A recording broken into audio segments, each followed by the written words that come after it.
Belezinha, meu povo, belezinha. Boa tarde de novo. Boa tarde, dona Emily. Não sei se você já apareceu por aí. Deve ter ido pegar um rango. Senhores, hoje, o que nós vamos fazer, galera? Vamos dar continuidade aos estudos dos capacitores. E aí, aula passada, a gente calculou a capacitância de alguns tipos de capacitores, né? Tinha lá capacitor esférico, cilíndrico, capacitor plano, papapá. E aí, lembrem que a ideia do capacitor... O cachorro quase caiu aqui da cadeira. A ideia dos capacitores nada mais é do que armazenar energia. À medida que você vai carregando as placas do seu capacitor, você vai armazenando energia. E aí você pode usar isso dentro de um circuito, por exemplo, para fazer com que aquele cara armazene energia e depois ele libere essa energia e canalize para algum lugar, né, por exemplo. Beleza? Aí a gente fez associação em série, associação em paralelo, e hoje, deixa eu apresentar.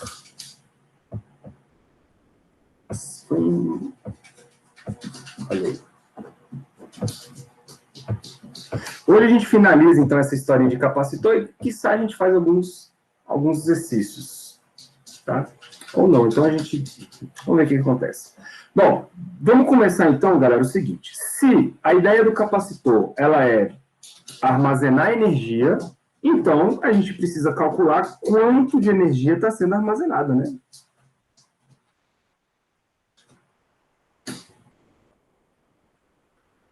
Energia armazenada.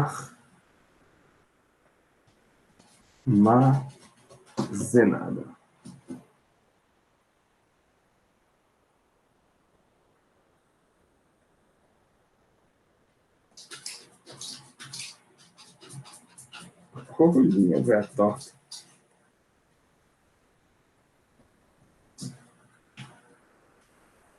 Tá bom. Então vamos calcular isso da seguinte maneira, galera. Vamos montar uma espécie de experimento mental aí, na qual a gente vai carregando um capacitor, tá bom? Aí vocês imaginem que quando o capacitor, vou colocar aqui no desenho, depois eu apago. Um capacitor inicialmente descarregado, ele vai ser conectado numa bateria, né, numa fonte de energia. Aí o que está acontecendo? Essa fonte de energia, ela vai, a corrente elétrica, por exemplo, sai daqui e começa a carregar um lado, certo? Só que ao carregar um lado, por indução, automaticamente o outro lado vai ficando carregado também. O outro lado vai ficando carregado também. Só que, para a gente conseguir calcular este carregamento, a gente vai pensar da seguinte maneira, ó. Vamos supor que existe um agente externo carregando uma carga positiva daqui e colocando lá. Beleza? Então, existe um agente externo pegando uma carga de uma placa e levando para outra placa. Isso faz com que uma placa fique carregada positivamente e a outra placa carregada negativamente. Beleza? Quando ele faz isso pela primeira vez, então esse cara aqui fica com um sinalzinho de mais e o outro com um sinalzinho de menos. E aí você gerou um campo elétrico aqui dentro, né? Eu vou chamar aqui, né, trabalho aqui vou chamar de ponto A, aqui eu vou chamar de ponto B. Então existe um trabalho realizado, beleza? Esse trabalho realizado vai ser o trabalho realizado pelo agente externo para levar a carga do ponto A até o ponto B. Eu vou fazer o contrário, eu vou chamar isso aqui de B e isso aqui de A. Fica melhor. Certo, galera? Só que você gera um campo elétrico. Então, a próxima carga positiva que você vai levar, vocês concordam comigo que você está levando ela contra o campo elétrico? Então, existe aí um esforço que você está fazendo, existe um trabalho realizado pelo agente externo para levar essa carga do ponto B até o ponto A, né? Ou do ponto A até o ponto B, enfim, a letra aqui, a ordem, a gente pouco importa, né? Isso vai mudar o sinal de mais ou menos. Tá bom? Então, nós vamos fazer isso. Nós vamos imaginar que existe um agente externo levando um elemento de carga DQ de uma placa até a outra. Só que cada vez que ele faz isso, ele vai sofrendo cada vez mais dificuldade. Por quê? Porque à medida que ele vai levando uma carga de um lado a outra, ele vai aumentando o campo elétrico dentro da região das placas. Isso faz com que a força fique cada vez mais intensa lá dentro. Então fique cada vez mais difícil de carregar, de jogar uma carga de um lado até o outro. Tá bom? Essa vai ser a nossa análise para conseguir descobrir quanto de energia foi carregada. Porque no final das contas, vocês concordam comigo que a energia que você acumulou nada mais é do que o trabalho total que foi realizado para levar a carga de um ponto até o outro? Então, essa vai ser a nossa lógica, beleza? Essa vai ser, então, a nossa lógica. Então, vou escrever aqui, ó.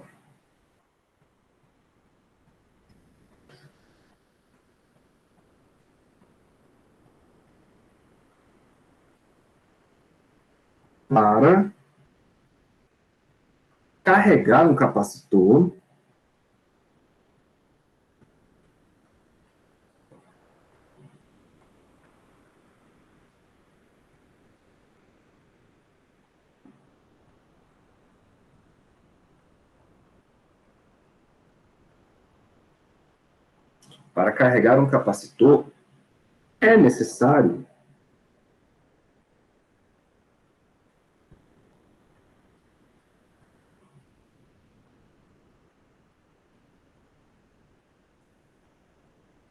que a bateria, e essa bateria vai ser o nosso agente externo, tá? É necessário que a bateria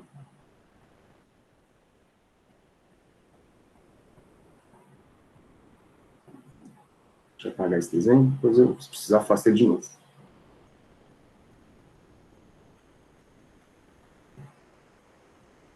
Que é a bateria, e a bateria é o agente externo.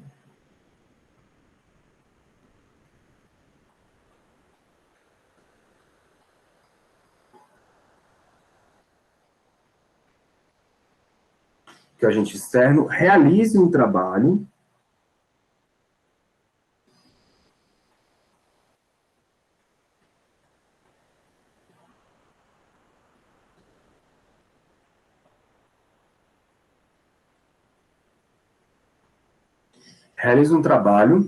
sempre que uma nova quantidade de carga ela vai ser transferida de uma placa até a outra, porque cada vez que você vai levando aquilo que eu estava falando, cada vez que você leva, você tem que fazer um novo esforço, cada vez que você leva, você tem que fazer um novo esforço. Então, quem está fazendo esse esforço é a bateria. Então, ela vai realizar um trabalho sempre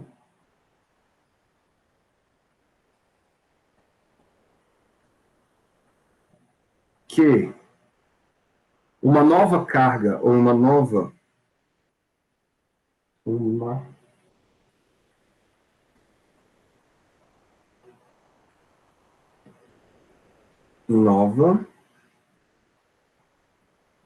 quantidade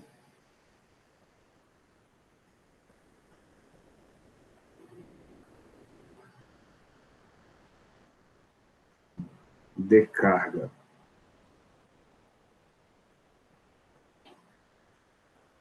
Eu vou chamar de dq, tá? Uma quantidade de carga infinitesimal que você está carregando,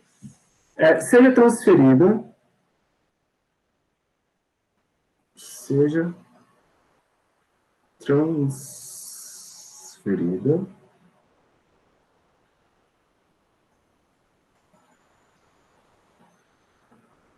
de uma placa a outra.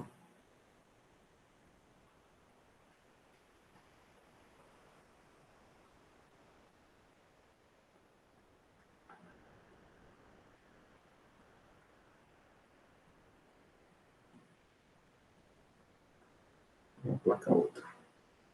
Show de bola? Então, você tem aí duas coisas, galera. Existe o trabalho, a gente chama de o trabalho da força elétrica e o trabalho do agente externo, tá? De qualquer maneira, para a gente não errar, eu vou fazer assim, ó. Vai errar o sinal.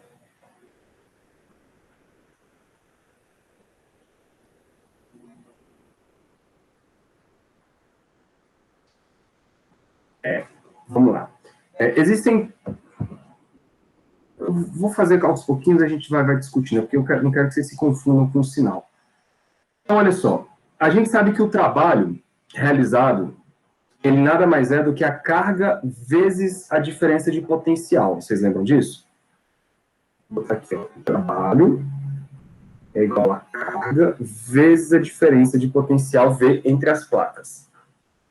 Só que, à medida que você vai carregando, você vai jogando lá, você está indo pedacinho de dq, pedacinho de dq. Então, na verdade, você está fazendo um elemento de trabalho dW, né? A diferença de potencial que você está fazendo, você está usando ali dentro, quem está estabelecendo essa diferença de potencial é a bateria, beleza? E aí nós estamos levando de dq em dq, tá bom? De dq em dq. Então, a gente pode escrever que o trabalho realizado, vamos colocar assim, ó, pelo agente externo,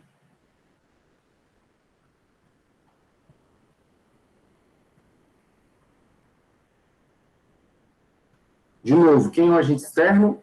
É a bateria. Isto é a diferença de potencial vezes o pedacinho de carga que você está carregando. Só que aí nós vamos fazer uma troca do seguinte, a gente sabe que a capacitância é dado pela carga dividido pela diferença de potencial. Certo? E aí eu vou substituir essa informação lá dentro. Aí fica assim, ó, dW externo vai ser igual a carga que você tá levando, né? Uma função de Q, dividido pela capacitância dQ. dQ. Muito bem, o que nós vamos fazer? Vamos integrar esse troço. Então, eu vou somar todos os trabalhos realizados pela bateria, que é o agente externo. Vamos somar o lado de cá também. Q sobre C, dQ. Beleza. Agora, a gente está somando de quando a quando? Ora, galera, eu estou somando desde o primeiro trabalho, do primeiro esforço que eu estou fazendo, que é zero, porque para levar a primeira carga, não tinha campo elétrico ali. Então, o esforço realizado pelo agente externo na primeira vez é zero. Então, eu vou somar de zero até todos os trabalhos que eu vou fazer, até chegar no Wzão. Então, estou somando todos, até o Wzão. Beleza? Que é o trabalho final. E a carga? Ora, eu vou começar do zero, beleza? Que eu preciso considerar o zero, até a carga final acumulada no meu capacitor, que eu vou chamar de Qzão. Bom, o lado de cá é o trabalho, né? É o trabalho externo. Trabalho do agente externo. Isso vai ser igual, galera, integral de Q dQ, esse C é constante. Então, isso vai dar como se fosse integral de x dx, né? Então, esse aqui é o quadrado sobre 2.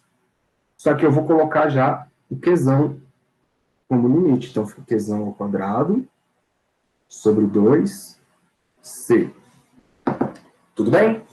Aí, existe lá na mecânica uma relação que é o seguinte, galera. O que é o trabalho? Né? No sistema conservativo, a gente sempre pode pensar assim, ó, o trabalho, ele corresponde à variação da energia cinética. Só que no sistema conservativo, isso corresponde ao negativo da variação da energia potencial, né? Porque o que você ganha de cinética, você perde potencial e vice-versa. Isso é conservação da energia.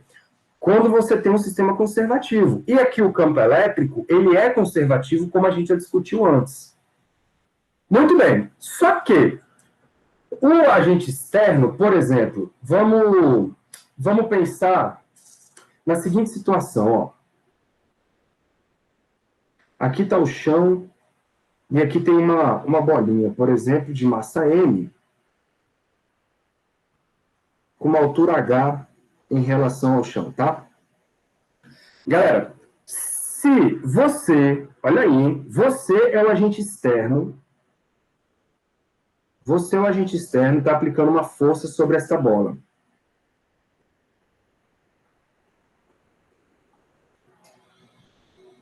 E sobre essa bola, existe ainda a força-peso. Olha a pergunta que eu vou fazer. Qual é o trabalho realizado pela força-peso para subir a bola? Para a bola sair do chão até uma altura H. Porque lembrem que quem é conservativa é a força-peso e não a força que você está fazendo. Beleza? A força-peso é conservativa por conta do campo gravitacional. Então, curte só, galera. O trabalho da força-peso corresponde a menos a variação da energia potencial. Beleza? Isso é o trabalho da força-peso. E o que é isso? É menos a energia potencial final, vamos colocar assim, 1 menos o zero. Pode crer? Então, isso quer dizer que o trabalho da força-peso na subida vai ser menos o zero, a energia inicial. Como esse bichinho estava no chão, a altura era zero, então aqui é zero também. Então, fica menos 1. Ou seja, menos mgh. Beleza? Então, para subir, a força-peso realizou um trabalho negativo. Por quê? Porque a força-peso é para baixo e o sistema está subindo. Tudo bem, galera?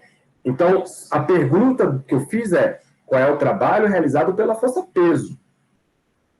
Ok? Agora, você que levou a bolinha para lá, você fez um trabalho externo.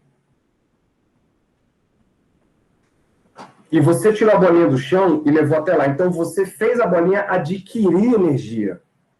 Certo, galera? Então, nesse caso, o trabalho externo, ele corresponde ao ganho de energia potencial. E aí aparece um mais aqui, ó, nessa história. Tá bom? Eu tô falando isso porque para vocês não se assustarem com os sinais. O sinal é muito importante quando você define energia potencial. Beleza? O trabalho realizado por uma força conservativa é sempre a variação da energia potencial, só que com menos. Quando você fala de uma força externa atuando contra essa força conservativa, aí o trabalho desse agente externo é mais a variação da energia potencial. Beleza? E é isso que eu vou colocar aqui, ó. A variação da energia potencial positiva, porque esse aqui é um trabalho externo sendo realizado, é igual a Q quadrado sobre 2. Certo, galera? Isso nos leva... Eu vou apagar essa brincadeira toda aqui, tá?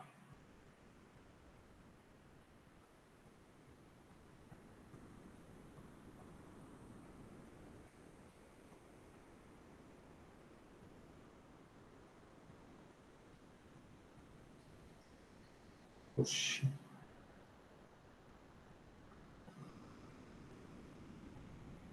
Isso nos leva ao seguinte: o que é ΔU? ΔU é energia potencial final menos energia potencial inicial. Isso está dando Q ao quadrado sobre 2, sobre 2C. Não é isso? Aí a gente associa a energia inicial à energia quando a placa estava descarregada. Então, se descarregada ela não tinha nenhuma energia associada armazenada, então a gente adota a energia inicial como sendo zero, e aí a gente chega na expressão da energia acumulada, ou seja, a energia potencial elétrica do capacitor, que é o quadrado sobre 2C. E claro, né, galera, se isso aqui é energia, no sistema internacional, isso aqui tem unidade de joules. Unidade de joules. Pode ver? Aí você pode sempre pensar as outras informações do problema. Eu já vou adiantar algumas coisas aqui, ó. Por exemplo, usando essa equação, a gente pode misturar ela com a ideia de que a carga é igual a capacitância vezes a diferença de potencial, não pode? Essa diferença de potencial é sempre a diferença de potencial das placas, tá? Ali entre as placas. Então, se você substituir o Q por CV, aí fica assim, ó. U, que é energia potencial, vai ser igual a, no lugar de Q aparece CV ao quadrado sobre 2. Sobre 2.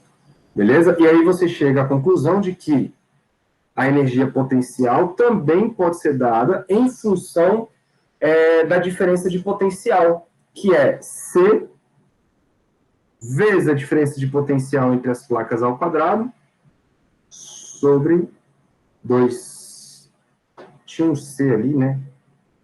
Tinha um C aqui, ó, que ele corta com um C daqui, que está ao quadrado. Tá bom? Essa é uma forma de usar. Você pode usar essa equação também, tanto a vermelhinha quanto a roxinha. Tem outra? Tem outra. Eu posso colocar tudo em função da carga também, da carga e da diferença de potencial. Então, por exemplo, segundo ponto de vista, eu posso escrever que a capacitância é igual a Q sobre V. Q sobre V. Né? Se eu substituir isto, vai ficar assim, ó. Energia potencial U é igual a Q ao quadrado sobre 2C. Aí, no lugar do C, eu coloco Q sobre U. Sobre V, né? Beleza? Aí vai cortar um Q com Q, e aí você tem uma outra expressão para a energia potencial. U, energia potencial U, vai ser igual a QV sobre 2. Beleza, galera? São as 3 equações para calcular energia. As 3 equações para calcular energia. Cada uma dependendo do que você tem lá no seu problema, você pode escolher qual que você está usando. Tudo bem? Então, essa equação calcula a energia armazenada no capacitor. Ótimo. Existe uma coisa chamada densidade de energia. Olha a corzinha que eu usei lá em cima. Foi azul escuro, né? Então, vou usar azul escuro também. Então, existe um cara chamado densidade de energia.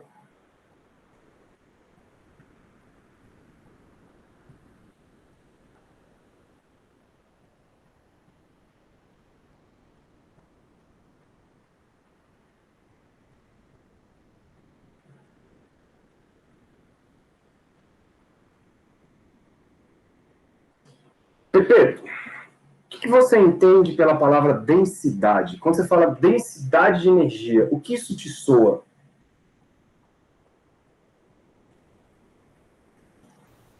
Sei lá, tipo, a quantidade de energia que você tem armazenada em um limite pré-estabelecido, para você ter uma noção da densidade. Você tem que ter uma noção do limite até onde vai essa energia. Um limite, você fala de quê? De volume? Pode ser. É isso. Sempre que falar em densidade, isso está querendo dizer para você quanto de alguma coisa está concentrada, por exemplo, dentro de um espaço, não é isso? Então, por exemplo, quando você fala densidade de massa, é a massa dividido pelo volume. Isso te dá uma ideia de quanto de massa tem distribuída naquela região ali, você tem quanto de massa tem localizado em cada, sei lá, metro cúbico do seu sistema. Beleza? A densidade de energia é a mesma coisa. É a mesma coisa. Então, aqui, isso representa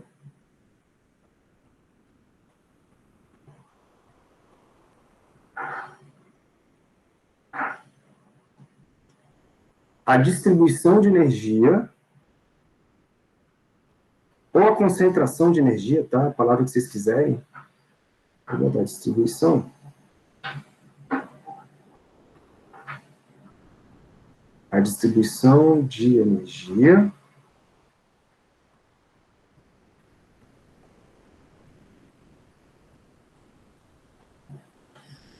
em um volume do espaço que possui um campo elétrico. Então, distribuição de energia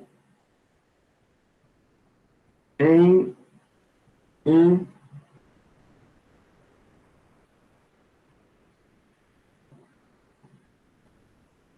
volume do espaço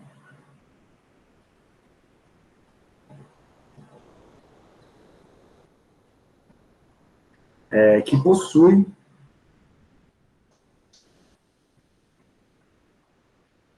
um campo elétrico.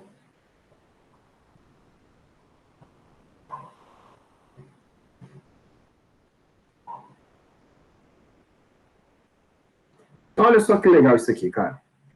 Dentro do capacitor, existe um campo elétrico. Entre as placas lá, existe um campo elétrico.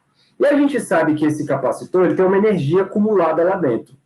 Então, se o capacitor tem energia e dentro do capacitor tem um campo elétrico, e esse campo elétrico está passando pelo vácuo, a gente está considerando que dentro do capacitor existe um vácuo lá dentro, isso quer dizer só uma coisa, velho.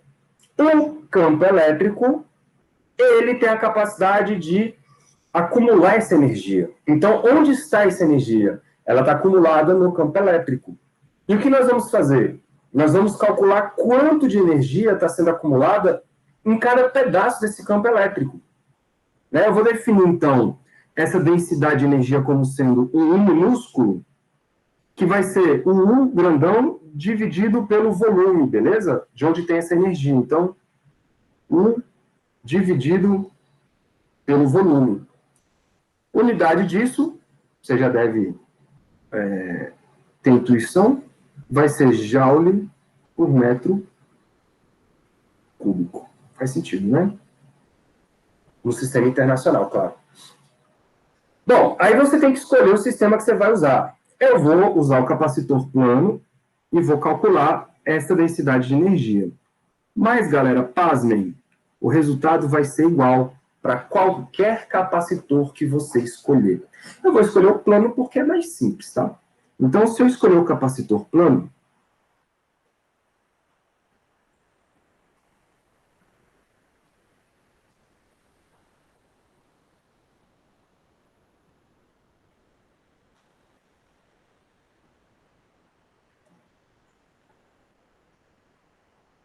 a gente vai fazer o seguinte, ó. Eu sei a energia acumulada lá dentro e eu sei calcular o volume do capacitor plano, né? É simples. Olha só, a energia acumulada no meu capacitor plano, eu vou usar aquela do V quadrado. Então, fica C V quadrado. Esse V é sempre o VAB, tá? Entre as placas. Dividido por 2. Dividido por 2. E o volume, galera, o volume do capacitor, dentro do capacitor. Tu imagina que o capacitor, então, ele é um cara assim, ó. Ele é uma placa separada por outra placa.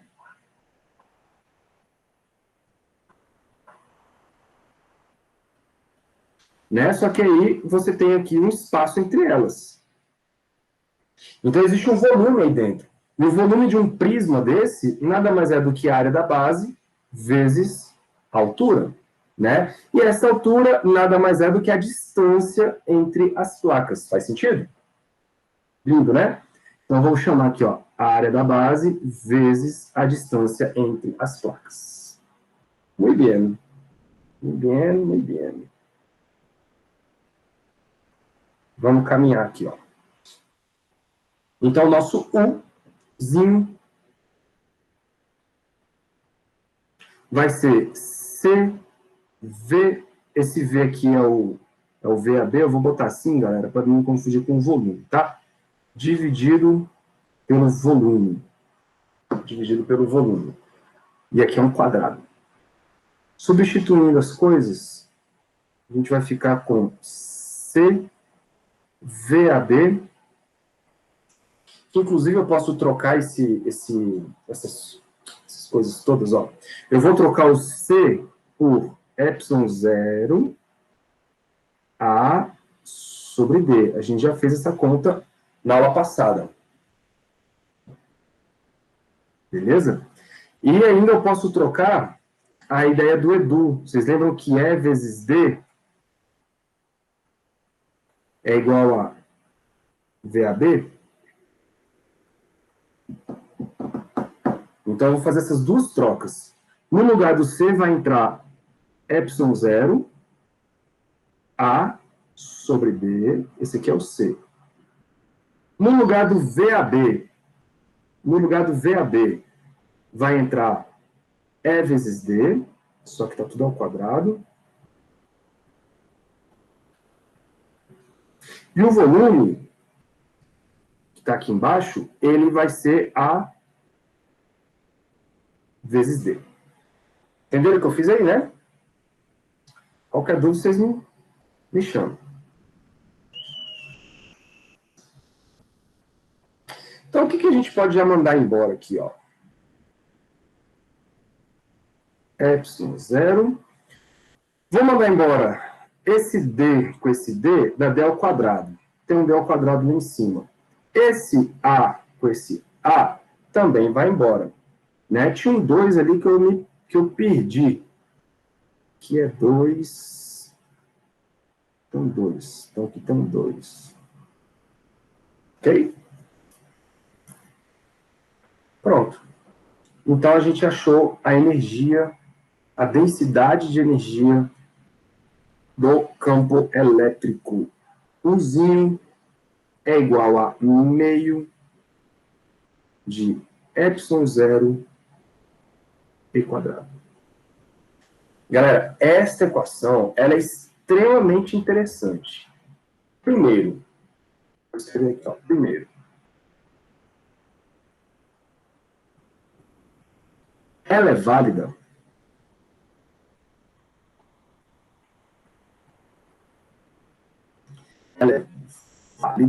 para qualquer capacitor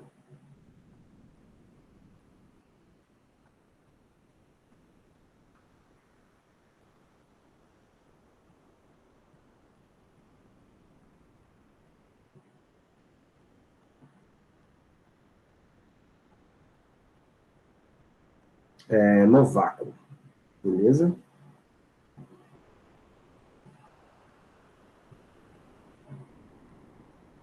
Por que eu sei... Por que eu estou falando do vácuo? Por conta do ε0. Esse ε0, galera, é a constante elétrica do vácuo. Tudo bem? Então, vocês estão vendo que a densidade de energia só depende do módulo do campo elétrico ao quadrado. Não depende do lugar, claro que eu estou falando do vácuo, né? Não depende do tamanho do capacitor, e claro, não era para depender, porque eu estou calculando a densidade de energia em um determinado volume específico, então pouco importa o tamanho do capacitor mesmo. E aí, você chega à conclusão, galera, que o campo elétrico, ele não é uma abstração humana. O campo elétrico, ele não é uma coisa que nós inventamos para poder desenhar. Não, porque o campo elétrico, ele guarda energia. Então, se passa um campo elétrico em algum determinado lugar do vácuo, do espaço, olha só, hein, galera, eu estou falando do vácuo. O vácuo é ausência de coisas, é ausência de matéria. Mesmo com a ausência de matéria, se eu tiver um campo elétrico passando por ali, eu tenho energia guardada. Tudo bem? Então, o campo elétrico, ele guarda energia. Por si só, ele não depende de mais nada. O campo elétrico, então, ele existe. Ele é um agente físico. Ele não é um agente abstrato. Por mais que nós não conseguimos enxergar o campo elétrico da maneira como ele é, né, a gente precisa materializar as linhas, tal. Ele é um cara que possui existência física, beleza? Tanto é que ele consegue armazenar energia. Não só armazenar energia, como transportar energia, né, velho? Por isso que as ondas eletromagnéticas, elas são usadas para transportar informação. Então, Se você está conectado no Wi-Fi aí agora, assistindo essa aula, ou assistindo pelo celular, por exemplo, a informação que está chegando para você é através de uma onda eletromagnética. E essa informação ela vem na forma de energia. Então, a onda eletromagnética ela é um composto de campo elétrico e campo magnético que viaja. E como o campo elétrico ele armazena energia, e depois vocês vão ver que o campo magnético também armazena energia, então os dois juntos transportam uma quantidade de energia. Chique, né, velho? Bonito demais. Tudo bem, senhores?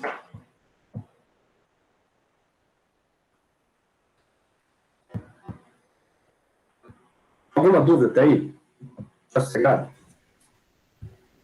Até agora parece, né? Vamos ver na hora que o bicho pegar. Na hora que o bicho pegar, você me dá um grito aí, meu filho. Você me avisa. Então, legal. O que eu vou fazer agora? Eu vou preencher o espaço vazio do capacitor, porque até então a gente estava trabalhando com um capacitor com espaço vazio. E vazio mesmo, galera. O que tinha lá dentro era vácuo. Era vácuo. Eu agora vou preencher esse espaço vazio com alguma substância. Claro, tem que ser uma substância isolante. Tem que ser uma substância isolante. Pode ser, sei lá, vidro, pode ser glicerina, qualquer substância isolante, tá bom? E aí, essa substância isolante, toda substância isolante tem o nome de dielétrico.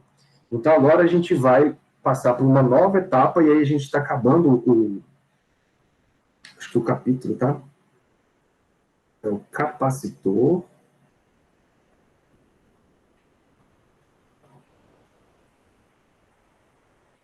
Com um dielétrico.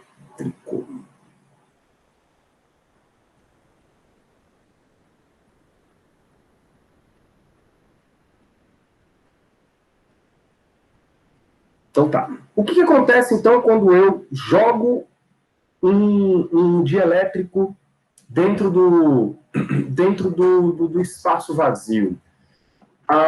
As pessoas, como é que fala? O que era, velho? Esqueci, fugiu o nome do cara. Não era o Coulomb, não.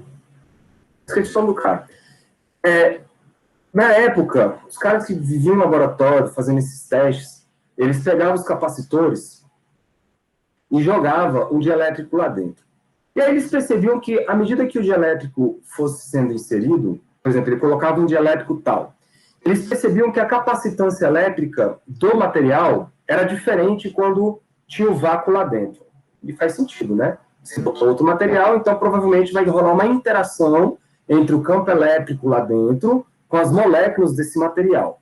Só que ele percebeu sempre que qualquer material que você jogava lá fazia com que a capacitância do capacitor aumentasse. Sempre aumentasse. E aí eles começaram a medir o quanto que aumentava para cada substância. Para cada substância eles faziam uma medição. E aí, claro, né, galera, se a capacitância aumenta, lembra que a capacitância é a carga sobre V, né? É a carga sobre V. Se a capacitância aumenta, é porque a diferença de potencial está diminuindo, mantendo esta carga constante, claro. A gente está mantendo a carga constante no seu sistema lá do capacitor. Então, eles conseguiam, com esses experimentos e medindo as coisas, eles conseguiam medir quanto que ficava multiplicado a capacitância, quanto que ficava multiplicado, dividido, na verdade, a diferença de potencial. E aí eles chamavam isso de constante elétrica ou constante dielétrica da substância que você inseriu lá dentro. Tudo bem? Então, e aí começaram as explicações, né? A gente sabe que quando você joga a molécula lá dentro, as moléculas elas tendem a se alinhar com o campo, né? Só que quando elas se alinham com o campo, galera, imagina, ó, aqui tem um campo elétrico. Aqui tem um campo elétrico. Se eu pegar uma molécula com uma parte mais, uma parte menos, não dielétrico, e jogar dentro desse campo elétrico, o que vai acontecer? A parte positiva, ela gira com a negativa, de maneira que ela se alinha assim, né? Ó. A parte positiva, ela sofre a ação da força na direção do campo, e a parte negativa sofre a força contrária ao campo. Só que, se você fizer isso com um bocado de molécula aqui dentro, você está aumentando a concentração de cargas positivas do lado direito e a concentração de cargas negativas do lado esquerdo. E isso gera um campo elétrico oposto ao campo elétrico original. Esse cara aqui era o campo elétrico original, vou chamar de E0. E aí você tem um campo elétrico oposto que não é tão forte quanto o original, beleza? Mas isso faz com que você tenha, chamar isso aqui de linha, por exemplo, isso faz com que você tenha um campo elétrico resultante. E esse campo elétrico resultante é o campo elétrico original menos o campo elétrico que se originou dentro do material. Então, dentro do material, foi produzido um campo elétrico mais fraco do que o campo elétrico que estava antes, quando era o vácuo. Tudo bem? Por conta de quem? Por conta da orientação das moléculas do dielétrico. Então, vamos escrever isso. Deixa eu apagar logo tudo de uma vez.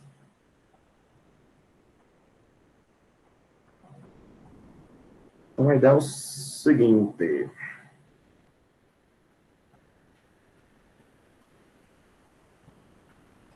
As moléculas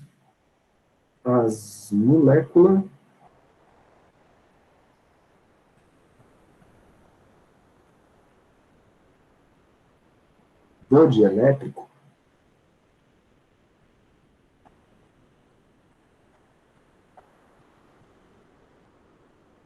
lembrem que dielétrico quer dizer isolante. Hein?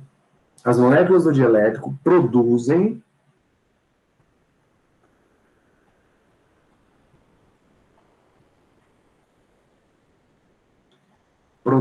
um campo elétrico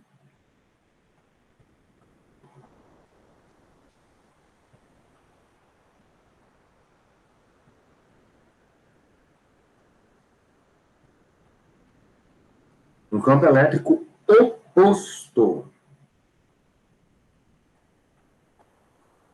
ao campo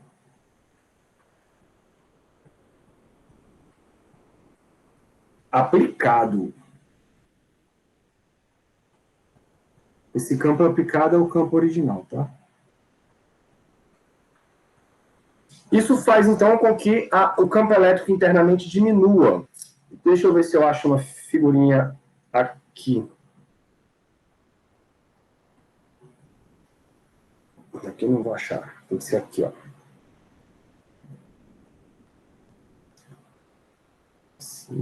Screenshots.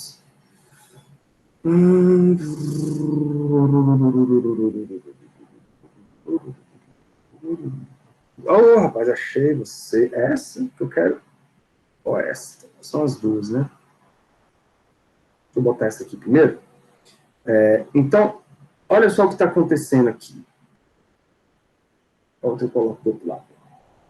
Olha só o que está acontecendo aqui. Você tem um material, certo, colocado dentro do seu campo elétrico. As moléculas, o campo elétrico, ele aponta inicialmente para a direita. Esse é o campo elétrico aplicado na região. Aí as moléculas que fazem parte do seu dielétrico, elas tendem a se organizar dentro desse material na direção do campo. Então a parte positiva vira para o lado do campo e a parte negativa vira para o lado oposto. Só que isso faz com que você tenha uma concentração de cargas positivas de um lado e uma concentração de cargas negativas do outro lado. Beleza? Então surge aí, galera, uma nova polarização dentro do seu capacitor, né? E aí, lembre-se, o seu capacitor está aqui com as placas, ó, placa aqui, uma placa aqui, outra placa aqui. Inicialmente, Este lado era o lado positivo, não é isso? E aqui era o lado negativo. Então, o campo elétrico original era para a direita. Porém, o fato pelo qual as moléculas se organizam aí dentro faz com que o campo elétrico seja oposto. Porque você gerou uma quantidade negativa de cargas do lado de cá, uma concentração, e positiva do lado de cá. Beleza? Eu vou botar um desenho que vai ajudar a gente a entender isso melhor.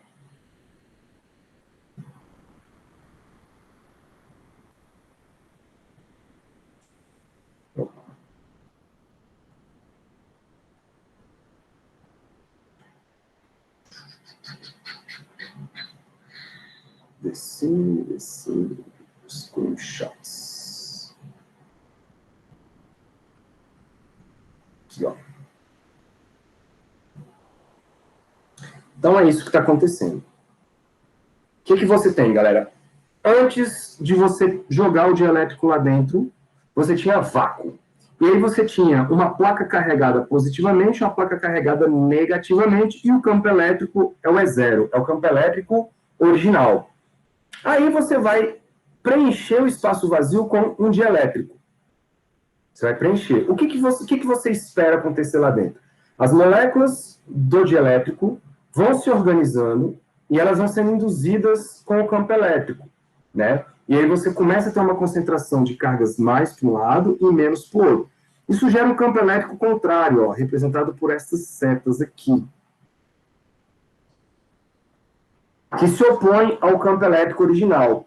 De modo que o campo elétrico resultante de tudo isto é esse campo elétrico aqui, representado nesse desenho, e aí você tem um campo elétrico mais fraco do que o outro. Por quê? Porque você criou um campo elétrico contrário, tá bom? Essa é a situação quando você preenche o capacitor com um dielétrico.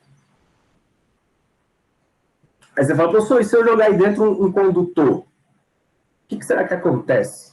Se eu jogar um condutor aí dentro, né? Se eu, por exemplo, pegar uma placa de cobre, colocar aqui, ó. Alguém consegue me dizer o que aconteceria se eu jogasse um condutor dentro do capacitor? Eu queria até poder ajudar, mas a esse ponto meu cérebro já pifou. Sinto poder. E aí? E aí, Tilinha? Se eu preencher o ambiente aí com um condutor elétrico, o que acontece?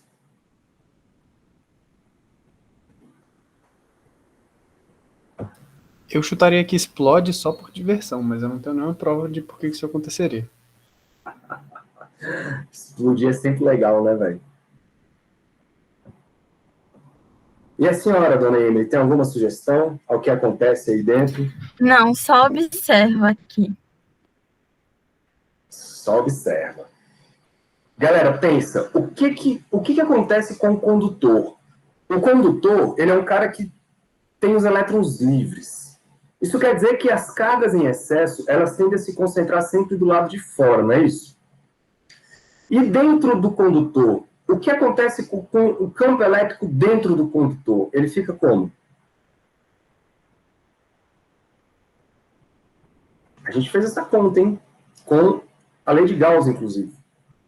Dentro do condutor, o campo elétrico tem que ser 0. Era isso que você ia falar? Não, ainda bem que você falou primeiro. Então, dentro do condutor, galera, campo elétrico é 0. Ou seja, você não ia ter aí o efeito que você queria. Por isso que tem que ser um dielétrico. Você precisa colocar um dielétrico porque você faz com que exista uma concentração de cargas. Porque, na real, o que aconteceria se você jogasse um condutor aqui? As cargas positivas e as negativas, como são as negativas que caminham, né? As negativas iam fugir todas para cá, passar por dentro, E aí ia deixar aqui neutro e aqui neutro. Ou seja, não ia ter acúmulo de carga. Eu não conseguiria acumular cargas numa placa nem na outra, porque o caminho ficou livre para os elétrons passarem. Aqui, o caminho não é livre. Ou seja, o elétron encontra aí uma resistência para passar de uma placa a outra. Por quê? Porque tem isolante. Aqui, mesma coisa. Então, você consegue acumular cargas entre as duas placas. Mas se tu tacar um condutor lá dentro, já era. Não tem. Como é que fala? Não tem campo elétrico lá dentro do seu capacitor. Faz sentido aí para vocês? Sentido, talvez seja uma palavra muito forte. A gente tá indo. Você quer desabafar sobre isso, Tupetinho? Cara, eu já falei, o meu cérebro já pifou daqui. Eu vou pegar um momento ali na aula que eu ainda lembro e depois eu reassisto. Eu tô aqui só pra não te deixar sozinho. Já corrompeu, foi, cara, o sistema? Cara, já passou mais de 1 hora, pô, tá maluco? Rapaz, eu sei como é. Vamos lá, velho. Não me deixa sozinho, não. Acompanha comigo, ó. Como essa aula de 2 horas e meia é barra, irmão. É muito ruim. Tem que assistir umas 3 vezes.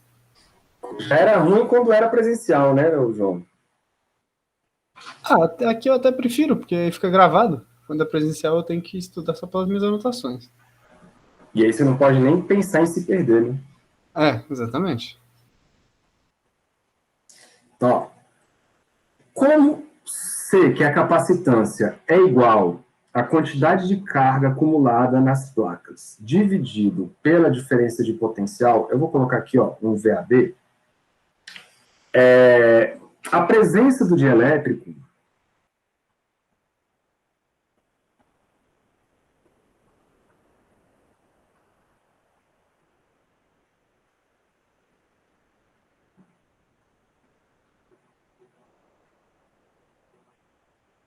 dielétrico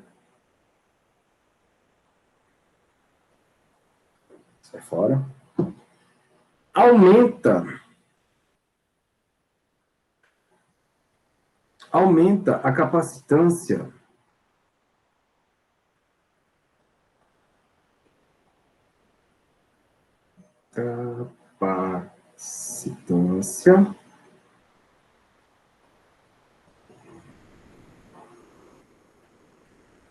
do sistema.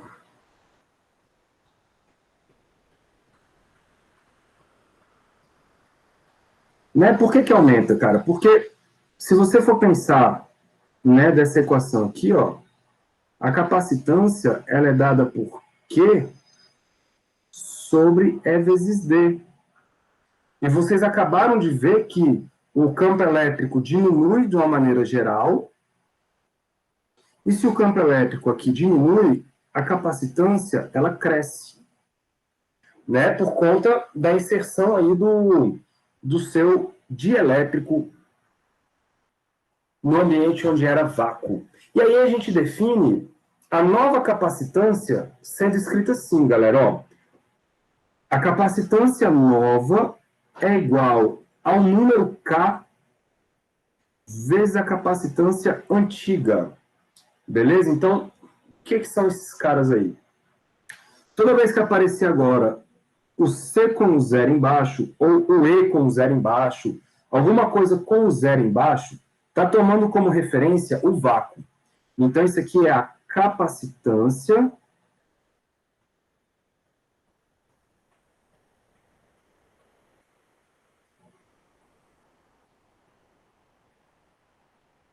com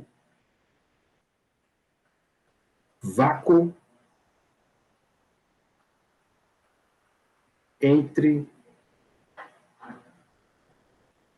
as placas. Opa.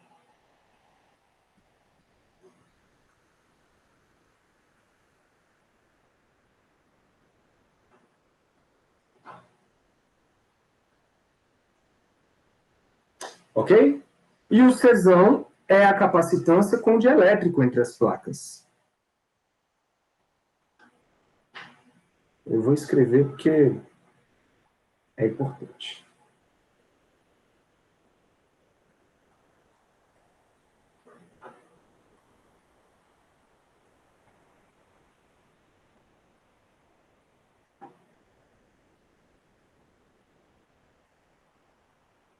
Então, o Czão é a capacitância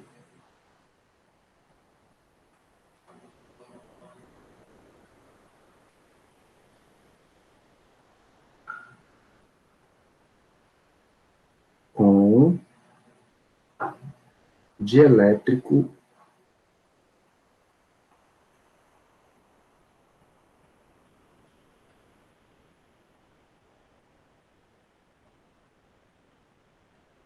entre as placas. Beleza? E o K que surgiu ali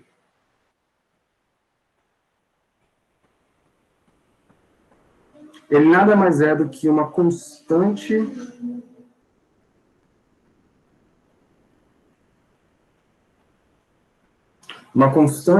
dielétrica.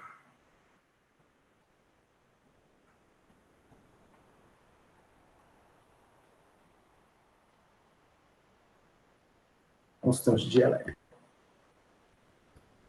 Tudo bem, galerinha? Então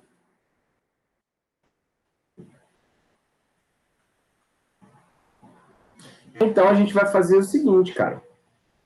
Se o C for multiplicado por K, o que vai acontecer com a diferença de potencial? A diferença de potencial V vai ser a diferença de potencial V0, que era quando era com o vácuo, dividido por esse mesmo K.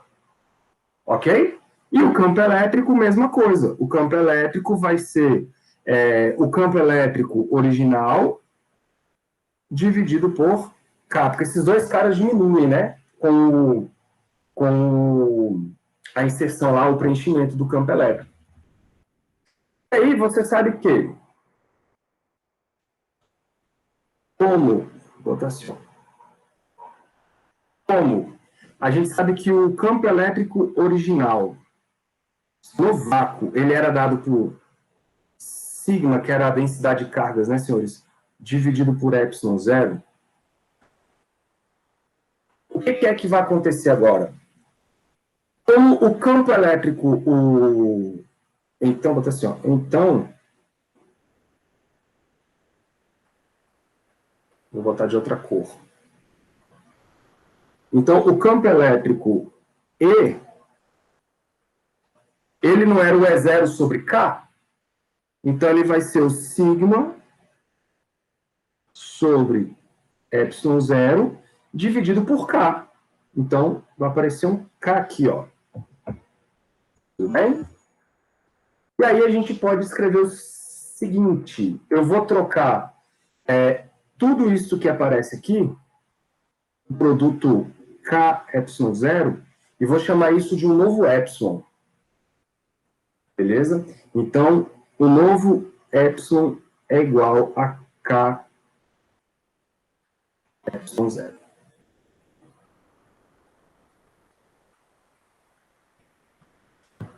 Certo, galera? Então, o que eu estou fazendo?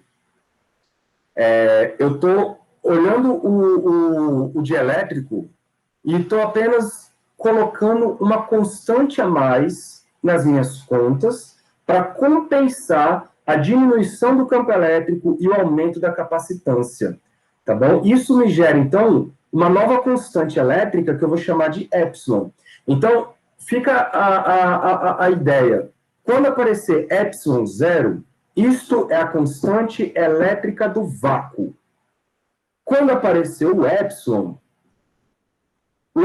nada mais, sem o zero, né? Esse epsilon, ele nada mais é do que a constante elétrica do vácuo vezes um K, beleza? Então vai ser maior do que o do vácuo, mas representa a constante elétrica do material que está dentro do capacitor. Então, é a constante.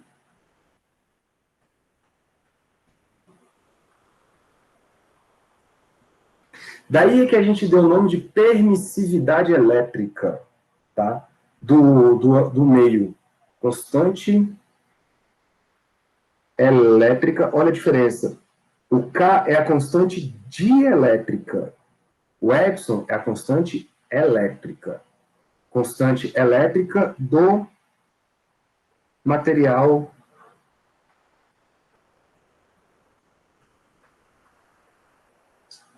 entre as placas.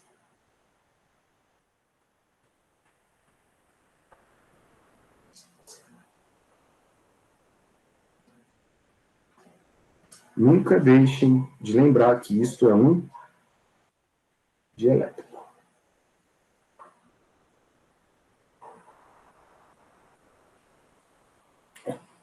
Puede crer. E aí você pode se perguntar, professor, e como fica a lei de Gauss com essa história toda? Certeza que vocês fizeram essa pergunta.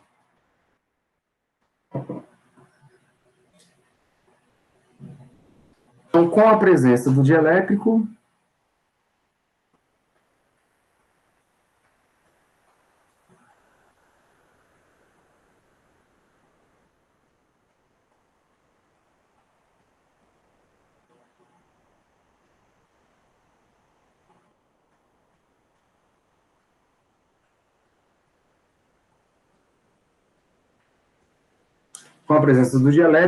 a lei do senhor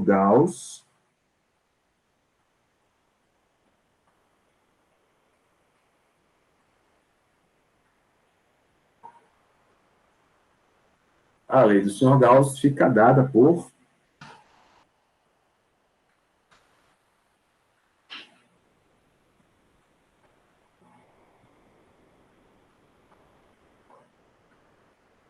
deixa eu ver se eu pego aqui uma figurinha nova.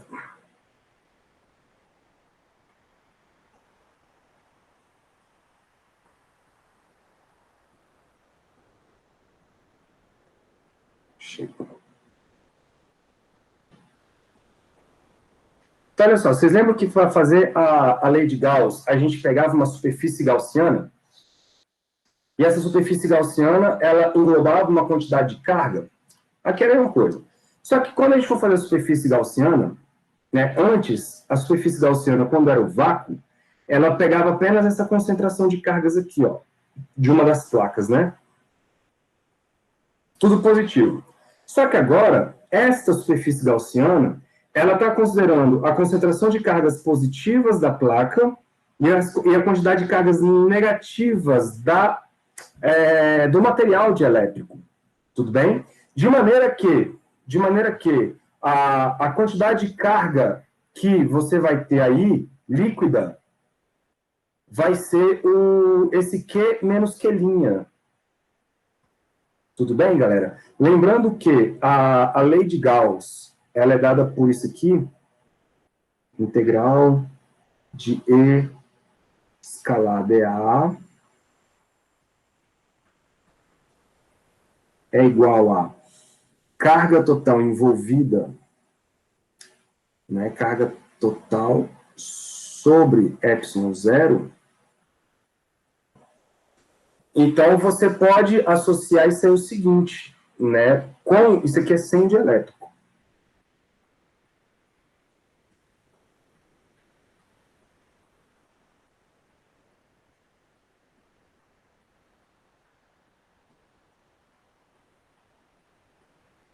Isso aqui é 100 de elétrico, então isso aqui é um E0. Beleza? Com o dielétrico, a nova lei de Gauss, ela pode ser escrita assim, ó.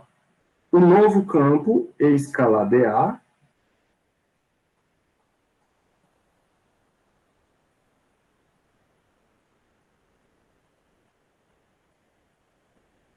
vai ser igual à carga que está lá envolvida, é a carga total, sobre um epsilon, que não é mais o ε0, tá bom?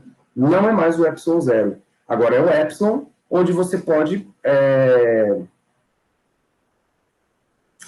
trocar pelo ε0, desde que você coloque o K no meio, tá bom? Então, isso aqui é com o dielétrico.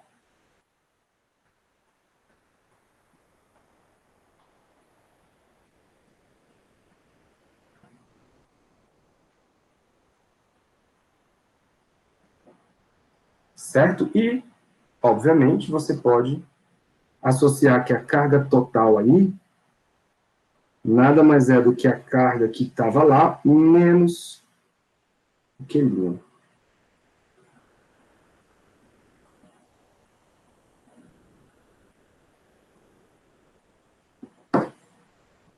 De buenas.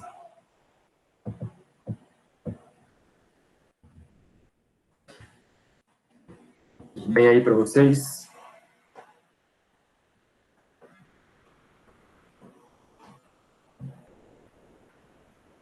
Tranquilo. Foi mal a demora. Eu tava na cozinha. Eu ouvi de longe. Porra, tu resolve fazer pergunta quando eu vou reabastecer meu copo d'água, é foda, bicho. Galera, com isso, eu finalizo o capítulo 24. Acho que é 24. 25. Finalizo o capítulo 25. E aí, a gente pode fazer alguns exercícios, ou, se vocês quiserem, a gente pode dar por encerrada a aula de hoje, porque vocês têm uma prova de física térmica para fazer. Mas a gente pode fazer exercício também. Ou a gente pode deixar para fazer exercício tudo na próxima aula. Só que na próxima aula, galera, eu vou entregar a prova. Então, não sei se fica muito em cima. Eu preciso que vocês façam exercícios. Eu sei que é um pouco demais pedir para vocês fazerem os exercícios na mesma semana que vocês têm uma prova de física térmica para fazer. Mas eu gostaria muito que vocês tentassem fazer exercícios. Eu acho que fazer uma quantidade boa de exercícios tudo na semana da prova é uma boa. Porque aí, tipo assim, tipo, na aula da prova, esse tipo de coisa. Que aí a gente já vai, imagino, né? Sair da aula, na teoria, um pouco afiado e já, pá! Se tiver algum exercício parecido na prova, alguma coisa do gênero, a memória tá bem fresca. Pra gente conseguir Sim. resolver. Então é uma boa. Isso é verdade. Tá bom. Então, pelo menos, galera, por favor, leiam o capítulo sobre capacitores. Eu sei que vocês não leram ainda. Leiam o capítulo sobre capacitores. Próxima aula, então, a gente fica aí um bom tempo só resolvendo exercícios. Fechou?